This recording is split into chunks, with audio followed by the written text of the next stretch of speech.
안녕하세요. 아티클모아 태산의 아모테입니다. 오늘은 영국의 해리 왕자와 그의 부인인 메간 마클에 대해서 이야기해 보도록 하겠습니다. 이 둘은 지난 2018년에 결혼을 하고 지난해인 2020년 초반에 영국 왕실을 떠나겠다고 선언을 하면서 다시 한번 세간의 주목을 받게 되었는데요. 오늘 소개하는 기사에서는 이 둘이 영국 왕실을 떠나고 미국 헐리우드에 정착하게 되면서 미디어 프로덕션 회사를 차리고 자신들의 영향력을 기반으로 거대한 미디어 사업을 준비 중이라고 얘기하고 있습니다. 기사 내용은 이 둘의 행보에 대해서 다소 비판적인 시각으로 담고 있는데요. 저도 이 기사가 비판하는 내용에 대해서 모두 다 수긍하는 건 아니지만 이 두 사람에 대해 이런 시각으로 바라보는 기사는 처음이어서 매우 신선해서 한번 소개해 보려고 합니다. 이 두 사람의 최근 행보에 대해서 무조건적인 비판을 하기 위한 영상이 아니라는 걸 다시 한번 말씀드리면서 오늘 소개하는 기사로 들어가 보도록 하겠습니다.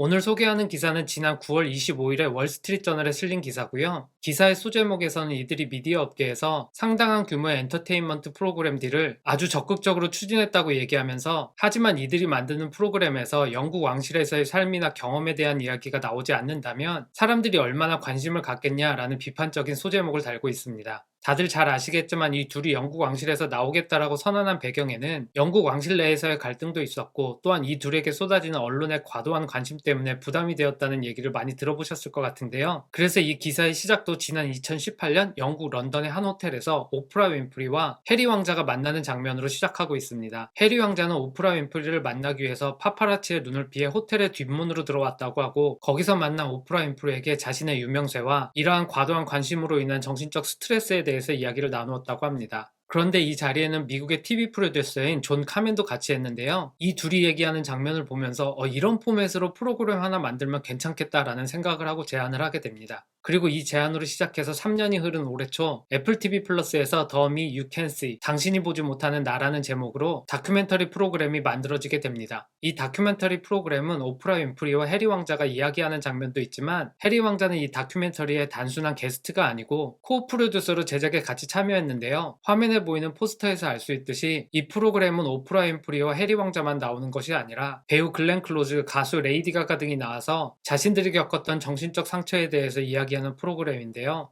아무튼 이 프로그램에 해리 왕자가 코프로듀싱으로 참여하게 되면서 이후에 이어지게 되는 해리 왕자와 메간 마클의 미디어 사업의 본격 진출의 시초가 되었습니다. 이미 왕실을 떠나기 전에 이미 미디어 관련해서 여러 가지 일들이 진행되고 있었기 때문에 이 둘이 왕실을 떠난 직후에는 곧바로 넷플릭스나 스포티파이 같은 대형 엔터테인먼트 미디어 업체와의 계약을 바로 진행하게 됩니다. 그리고 이들이 미디어 업체와 대형 계약들을 성사시킬 수 있었던 건 우연이 아니라고 얘기하고 있는데요. 이미 이전부터 이런 업체와 여러 번 만남을 하고 계약 조건들을 보면서 꼼꼼히 따지면서 또한 어떤 업체를 통해서 계약했을 때 자신들의 프로그램의 노출도가 가장 많을지 이런 것들을 따졌다고 하는데요. 이런 여러 가지 계약 중에서 예를 들면 넷플릭스와는 1억 달러 규모의 계약을 맺게 되는데 이러한 계약을 성사시킬 수 있었던 건 해리 왕자와 메간 마클이 그동안 철저히 준비하고 검토했기 때문이라고 얘기합니다. 물론 이들이 이렇게 큰 금액의 계약을 따낼 수 있었던 건 무엇보다도 미디어 업체가 이들의 사생활에 대한 관심이 있었기 때문인데요. 자신들이 왕실에서 어떠한 경험을 했고 또한 과도한 관심 속에서 어떤 정신적 압박이 있었는지 이런 내용들에 대해서 사람들이 듣고 싶어 하기 때문에 이런 규모의 계약이 가능했다고 볼 수 있는데요. 이러한 배경 때문에 스포티파이와의 팟캐스트 딜은 2천만 달러 규모의 수준이었고 또한 이들의 삶에 대해서 이야기하는 체계 계약도 2천만 달러 수준으로 맺어졌다고 합니다. 그리고 그들의 이러한 행보를 보면서 더 미 유 캔 시라는 다큐멘터리를 제작한 존 카멘은 해리 왕자가 자신의 어머니였던 다이애나 왕세자비가 미디어의 수많은 카메라 때문에 죽게 되는 걸 보면서 그 또한 미디어 파워에 대해서 이해하게 된 것 같다라는 다소 비판적인 뉘앙스의 커멘트를 하게 됩니다.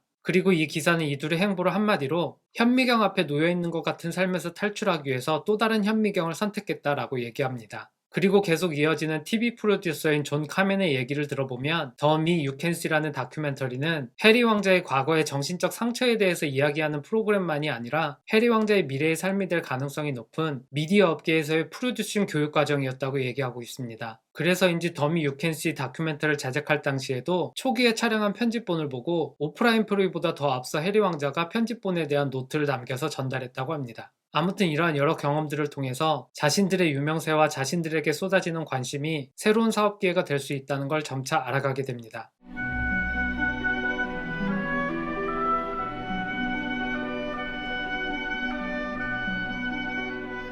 이 둘이 대중의 엄청난 관심을 받게 된 건 이 둘이 결혼할 당시부터였는데요. 지난 1981년에 찰스 왕세자가 다이애나 왕세자비와 결혼하는 장면이 미국에 중계되었을 때 이를 시청한 사람이 1700만 명 규모였는데 지난 2018년에 해리 왕자와 메간 마클의 결혼식을 미국에서 생중계로 본 시청자의 수는 2900만 명에 달했다고 합니다. 그리고 이어지는 내용에서는 이 둘이 왕실을 떠나기 전에도 미디어 업체 큰손들과 자주 미팅을 했다는 내용이 나오는데요. 실패로 돌아가긴 했지만 큐비라는 미디어 플랫폼을 만들었던 제프리 카젠버그와도 미팅을 가지면서 이 둘의 자선 활동의 내용을 프로그램으로 만드는 걸 협의했다고 합니다. 물론 이런 협상 과정은 NDA를 맺어 외부에 공개되지 않도록 했다고 하고요. 그리고 물론 이런 미디어 업계와의 협의는 해리 왕자뿐 아니라 메간 마클의 경우에도 동일한데요. 이 기사에서 예를 든 내용은 유명한 영화 제작자인 데이빗 퍼니쉬의 얘기가 나오는데 이 데이빗 퍼니쉬는 가수 엘튼 존과 동성 커플 사이인데요. 이 엘튼 존은 과거에 다이애나 왕세자비와 아주 친밀한 관계였는데요. 이러한 인적 네트워크를 통해서 데이빗 퍼니쉬가 메간 마클과 접촉하여 넷플릭스를 통해서 제작하고 있는 애니메이션인 펄에 메간 마클의 참여를 제안하게 됩니다. 그래서 이와 관련한 기사도 언론에 나왔었고요.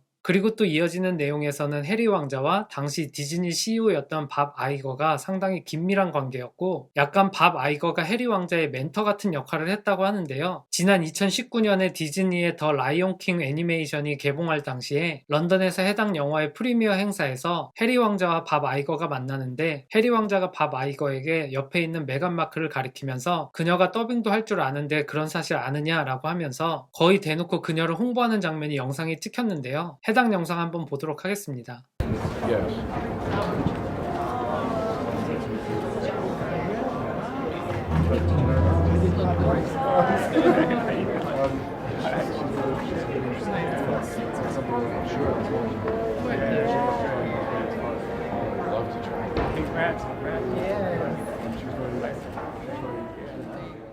이 영상에서는 해리 왕자는 밥 아이거와 그의 부인과 함께 얘기하고 있고 그 옆에서는 메간 마클이 비욘세와 제이지 부부와 얘기하는 장면이었습니다. 그리고 이 대화가 있은 지 1년 후 디즈니 플러스에서 개봉한 엘레펀트라는 다큐멘터리에 메간 마클이 나레이터 역을 맡게 되고요. 이렇게 자연 다큐멘터리에 메간 마클이 나레이터로 참여하게 되면서 이 작품은 다른 자연 다큐멘터리와 비교할 때 훨씬 더 많은 대중의 관심을 받게 됩니다. 물론 포스터에서도 볼 수 있듯이 메간 마클이 나레이터로 참여했다는 걸 대대적으로 홍보하기도 했고요. 물론 이런 역할이 메간 마클에게 낯설지 않았을 거라는 건 다들 잘 아실 텐데요. 메간 마클이 배우 출신이라는 건 잘 아시겠지만 간단하게만 정리해보면 2005년도 애쉬튼 커처가 주연으로 나온 A Lot Like Love라는 영화에서는 조연으로 나왔었고요. 그리고 TV 프로그램인 딜 오아 노딜이라는 프로그램에서는 이 화면에 보이시는 것처럼 브리프 케이스를 들고 있는 모델로 여러 번 출연했습니다. 그리고 그가 본격적으로 유명해진 건 지난 2011년부터 방영한 미드 시리즈인 수츠를 통해서인데요. 여기서 레이첼 제인이라는 역할을 맡게 되면서 당찬 여성의 모습을 보이고 또한 메간 마클도 이 역할을 맡게 되면서 대중의 관심을 받게 되고 그를 통해서 단순한 배우의 역할뿐만 아니라 사회적 이슈나 사회적 정의에 관심을 갖고 그런 부분에 대해서 목소리를 높이게 됩니다. 그리고 이러한 그녀의 사회 참여에 대한 관심이 왕실을 떠난 이후 미디어 사업을 준비하면서도 많은 부분에서 드러나게 되는데요. 이미 앞에서도 얘기했지만 이들이 왕실을 떠나고 미국에 정착하게 되면서 이들이 미디어 사업을 본격적으로 준비해가는 모습을 좀 더 알아보도록 하겠습니다.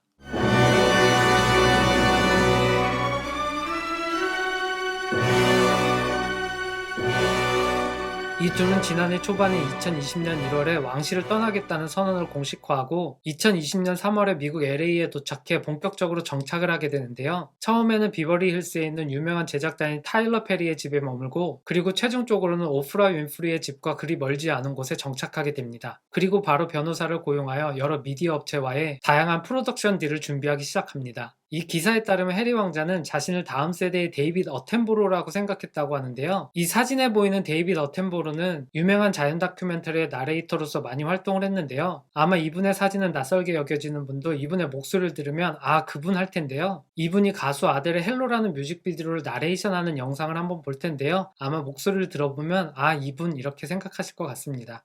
Look as the world's most famous pop star zooms down a dirt track in an old Mini. Money certainly hasn't changed her. Battling against strong winds and the weight of expectation, she's convinced that now is her time to strike. She, like all pop stars, needs to hunt to survive.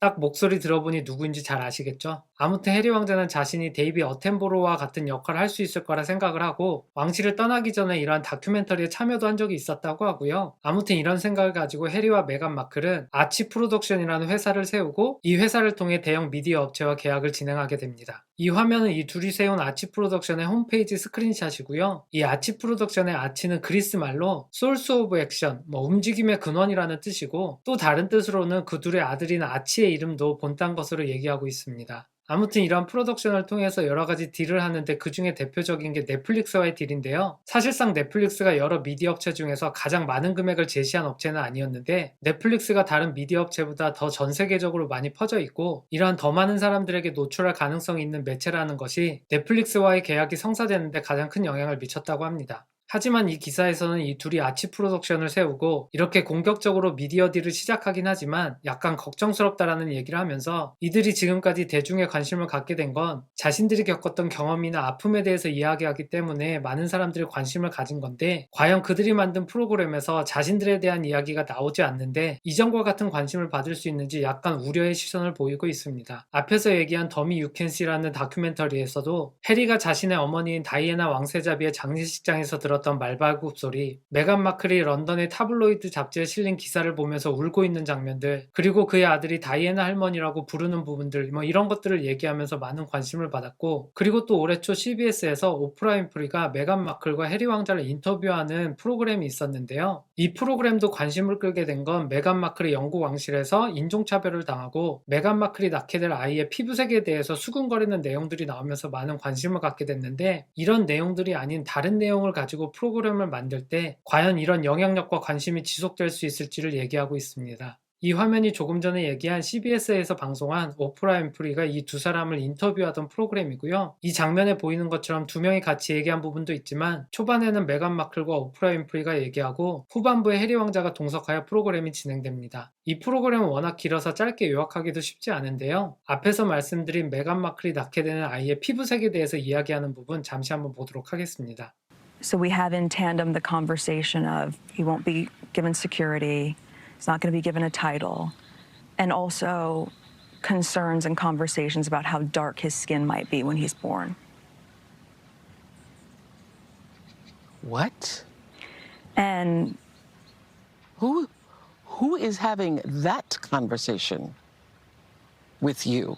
그리고 이 기사의 마지막은 더미 유캔시라는 다큐멘터리를 제작한 존 카멘의 이야기가 다시 나오는데요. 이 다큐멘터리를 해리 왕자와 같이 제작하고 있던 시점에 브로드웨이의 뮤지컬 제작자로부터 존 카멘에게 연락이 와서 다이애나 왕세자비를 소재로 한 다이애나라는 뮤지컬을 준비 중이고 이 뮤지컬은 넷플릭스에서 공개 예정으로 준비되고 있는데 혹시 이 제작에 참여하지 않겠냐는 제안을 받았다고 합니다. 하지만 존 카멘은 이 당시에 해리 왕자와 더미 유캔시라는 다큐멘터리를 제작하고 있었고 해리 왕자가 자신의 어머니를 소재로 한 뮤지컬에 존 카멘이 참여한다는 얘기를 듣게 되면 당연히 화를 내고 불쾌할 것 같아서 그러한 제안을 거절했다고 얘기하고 있는데요. 하지만 이후에 해리 왕자가 왕실을 떠나고 미국 할리우드에 정착하면서 넷플릭스나 스포티파이 이런 미디어 업체들과 다양한 계약을 진행하는 모습을 보면서 당시에 다이애나라는 뮤지컬 제작에 제안이 들어왔을 때 자신이 그 제안을 받아들였다 하더라도 해리 왕자가 그에 대해 신경이나 썼을까라는 생각을 지금은 하게 된다는 얘기로 이 기사가 마무리되고 있습니다. 오늘 아티클은 여기까지고요. 앞에서도 말씀드렸듯이 이 기사는 이 둘이 왕실을 떠나서 미디어 프로덕션 회사를 세우고 이를 통해서 미디어 사업을 하는 모습을 그리 곱지 않은 시선으로 바라보는 부분도 있고 또한 우려의 시선으로 바라보는 부분도 있는 기사입니다.